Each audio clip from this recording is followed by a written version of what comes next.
السلام علیکم ورحمۃ اللہ وبرکاتہ نحمده ونصلي ونسلم على رسوله الكريم اما بعد فاعوذ باللہ من الشیطان الرجیم بسم اللہ الرحمن الرحیم عن ابی ہریرہ رضی اللہ عنہ قال قال رسول اللہ صلی اللہ علیہ وسلم والذی نفس محمد بیدہ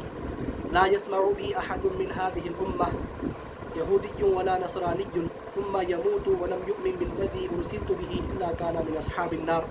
رواہ مسلم۔ حضرت ابو ہریرہ رضی اللہ تعالیٰ عنہ سے مروی ہے، انہوں نے کہا رسول اکرم صلی اللہ علیہ وسلم نے ارشاد فرمایا کہ اس ذات کی قسم جس کے قبضے قدرت میں میں محمد صلی اللہ علیہ وسلم کی جان ہے، جس کسی نے اس امت دعوت میں سے میرے نبی ہونے کی خبر سن لی، خواہ وہ یہودی ہو یا نصرانی ہو، پھر اس دین پر ایمان لائے بغیر مر جائے گا جس کو مجھے دے کر بھیجا گیا ہے، تو پھر وہ دوزخی ہوگا۔ معزز و محترم ناظرین و سامعین کرام، اس حدیث پاک سے کئی ایک ضروری باتوں کے بارے میں ہم کو معلومات حاصل ہوتی ہیں، اور آقا علیہ الصلوۃ والسلام کی ایک خصوصیت بھی اس حدیث پاک سے ثابت ہوتی ہے۔ سب سے پہلی بات تو حضور اکرم صلی اللہ علیہ وسلم نے اس حدیث پاک کے نفس مضمون کو شروع کرنے سے پہلے آپ نے قسم ذکر فرمائی۔ عزیزان محترم، قسم کا ذکر کرنا یہ عربی اسلوب ہے، عربی طریقہ کار ہے، اور قسم اس وقت ذکر کی جاتی ہے کہ جب آگے آنے والا مضمون جب غیر معمولی اہمیت کا حامل ہوتا ہے، انتہائی اہمیت والا ہوتا ہے، تو پھر ایسے وقت میں قسم کو ذکر کیا جاتا ہے تاکہ اس کے سامعین اس کو سننے میں غفلت نہ برتے، اس کو سننے میں وہ سستی کاہلی کا شکار نہ ہوں، بلکہ ہمہ تن گوش ہو کر اس نفس مضمون کو وہ سماعت کرے۔ تو آقا علیہ الصلوۃ والسلام نے بھی یہاں پر اللہ کی قسم ذکر فرمائی کہ اس ذات کی قسم جس کے قبضے قدرت میں میں محمد صلی اللہ علیہ وسلم کی جان ہے۔ اور ایک بات یہاں پر اللہ کے لیے ید کا لفظ استعمال کیا گیا، اور ید کے معنی آتے ہیں ہاتھ کے، اور اسی طریقے سے قرآن کریم میں بھی اللہ کے لیے ید اللہ کا لفظ، وجہ اللہ کا لفظ استعمال کیا گیا۔ ید کے معنی ہاتھ کے آتے ہیں، وجہ کے معنی چہرے کے آتے ہیں۔ تو پھر نعوذ باللہ کوئی بھی ایسا اعتقاد ہرگز نہ رکھے کہ اللہ کو ہم جیسے ہاتھ ہیں اور ہم جیسا چہرہ ہے، بلکہ ہر کوئی یہ اعتقاد رکھے اور ہر کوئی بلا تشبیہ و تمثیل ید اللہ پر، وجہ اللہ پر اعتقاد رکھے۔ بلکہ امام جلال الدین سیوطی رحمۃ اللہ علیہ جب اس جیسے متشابہات والے الفاظ جب آتے ہیں، آپ بڑا ہی بہترین جملہ آپ ارشاد فرماتے ہیں کہ کما یلیق شانہ، جیسے اس کی شان ہے اس کے مطابق ہم کو ایمان رکھنا چاہیے۔ تو پھر اللہ رب العزت کا ید ہو یا پھر وجہ ہو، تو پھر بلا تشبیہ و تمثیل، بلا کیفیت بیان ہم کو اس پر ایمان رکھنا چاہیے، وہ جس طریقے سے بھی ہے ہم کو اس پر ایمان رکھنا چاہیے۔ تو اسی لیے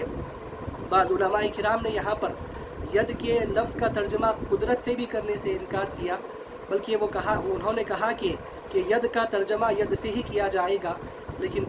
بعد والے متاخرین نے یہاں پر گنجائش نکالی کہ ید کا ترجمہ یہاں پر قدرت سے کیا جا سکتا ہے۔ پھر آگے حدیث پاک میں آتا ہے، آقا علیہ الصلوۃ والسلام ارشاد فرماتے ہیں کہ جس کسی نے اس امت دعوت میں سے میرے نبی ہونے کی خبر سن لی، یعنی کہ آقا علیہ الصلوۃ والسلام ارشاد فرماتے ہیں کہ اس امت میں سے مجھ کو کوئی یہودی اور نصرانی نہیں سنتا مگر وہ انتقال کر جاتا ہے اور اس پر وہ ایمان نہیں لے آتا کہ جس کو مجھ کو دے کر بھیجا گیا ہے، یعنی جو احکام، قرآن، جتنے بھی چیزیں آقا علیہ الصلوۃ والسلام کو دے کر بھیجی گئی ہیں، اگر وہ اس پر ایمان نہیں لے آتا تو پھر وہ دوزخیوں میں سے ہوگا۔ تو معلوم کیا ہوا، یہودی اور نصرانی یہ بھی آقا علیہ الصلوۃ والسلام کی امت میں شامل ہے۔ اب امت سے کیا مراد ہے؟ تو امت کے بارے میں بتلایا گیا کہ امت کی دو قسمیں ہیں، ایک امت دعوت ہے اور دوسرا امت اجابت۔ امت اجابت یہ وہ خوش نصیب حضرات ہیں کہ جن کو آقا علیہ الصلوۃ والسلام کی دعوت پہنچی، آقا علیہ الصلوۃ والسلام کے بعثت کے بارے میں معلوم ہوا کہ وہ نبی ہیں، خاتم النبیین ہیں، اور آقا علیہ الصلوۃ والسلام کی دعوت پر جنہوں نے جواب دیا، جنہوں نے لبیک کہا، उनको उम्मत इजाबत कहा जाता है, जिसको उर्फ़ आम में मुसलमान हम कहते हैं। तो फिर उम्मत इजाबत में सारे के सारे मुसलमान दाखिल होते हैं। और दूसरी किस्म है कि उम्मत दावत यानी कि दूसरी किस्म दावत के एतबार से है, यानी जिन को भी आका अलैहिस्सलातु वस्सलाम के नबी होने और रसूल होने की दावत पहुंच गई, फिर वो ईमान अगर नहीं ले आए, चाहे वो यहूदी हो या नसरानी हो, कुफ़ार हो कि मुशरिकीन हो। और इसी तरीके से उम्मत दावत में मुसलमान भी आते हैं, लेकिन दावत को कबूल करने के बाद वो उम्मत दावत से फिर उम्मत इजाबत में उनका शुमार हो जाता है। तो फिर बतलाया गया हदीस पाक में, इस उम्मत दावत में से चाहे वो यहूदी हो या नसरानी हो, कुफ़ार हो कि मुशरिकीन हो, अगर वो इस दीन को कबूल ना करे, अगर आका अलैहिस्सलातु वस्सलाम की ज़ात मुक़द्दसा को ना माने, उन पर ईमान ना ले आए और उनको उन चीज़ों को ना माने कि जिसको आका अलैहिस्सलातु वस्सलाम को देकर भेजा गया है, तो फिर वो दोज़खियों में से होंगे। तो मालूम हुआ कि ख़ास तौर पर यहाँ पर यहूदी और नसरानी को क्यों ज़िक्र किया गया। तो उसके मुतालिक बतलाया गया कि यहूदी और नसरानी ये अल्लाह पर ईमान रखते हैं और किताब पर भी ईमान रखते हैं, लेकिन इसके बावजूद भी इनका किसी नबी को मानना, किताब पर ईमान रखना, अल्लाह पर ईमान रखना, ये उनके लिए नजात का ज़रिया नहीं बन सकता। जब हुज़ूर अकरम सल्लल्लाहु अलैहि वसल्लम की आमद हो चुकी है, तो फिर तमाम लोगों पर यह लाजिम है कि वो तमाम गुज़श्ता साबिक़ा शरीयतों को छोड़कर शरीयत मुहम्मदी को इख्तियार करे, तस्लीम करे। और इसी तरीके से कुफ़ार व मुशरिकीन पर उनके ऊपर भी ये लाजिम है कि जब उन्होंने सुना कि ख़ातमुन नबिय्यीन सल्लल्लाहु अलैहि वसल्लम की आमद हो चुकी है, तो फिर वो अपने तमाम बुरे एतिक़ादात से, कुफ्र से, शिरक से तौबा कर और वो तौहीद को इख्तियार करे। तो मालूम हुआ कि यहूदी हो, नसरानी हो या फिर कुफ़ार व मुशरिकीन हो, तमाम के तमाम का इनका शुमार उम्मत दावत में होता है। अगर वो दावत के पहुँचने के बाद भी अगर आका अलैहिस्सलातु वस्सलाम पर ईमान नहीं रखते, तो फिर वो दोज़खियों में से होंगे। उनका वो यहूदी होना और नसरानी होगा उनको कोई भी फ़ायदा हरगिज़ नहीं दे सकता। चुनाचे कुरान करीम की आयत मुबारका में भी हमको इस बात का सबूत मिलता है कि आका अलैहिस्सलातु वस्सलाम की ये जो नबूवत है, आपकी जो रिसालत है, ये किसी ख़ास मकान के लिए, ज़मान के लिए, किसी ख़ास